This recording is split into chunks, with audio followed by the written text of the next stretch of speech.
Manoj IPS बन गया। मारो चाची, मारो मनोज आईपीएस बन गया। अरे मारो मनोज आईपीएस बन गया, आईपीएस बन गया। मारो मनोज आईपीएस बन गया। अरे देख कर रही है, आईपीएस बन गया। मनोज आईपीएस बनी हो रे। बन गयो। अगली बार आगो तो वर्दी पहन के आगे न रे। हाँ माँ।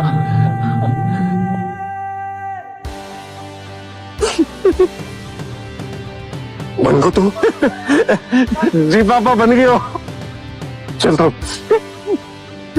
कहाँ जा रहे हो? उस चौहान से बोलने की उसने एक आईपीएस के बाप से पंगा लो है।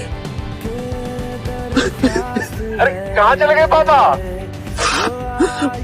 उसको चौहान को बोलने के उसने आईपीएस के बाप से पंगा लो।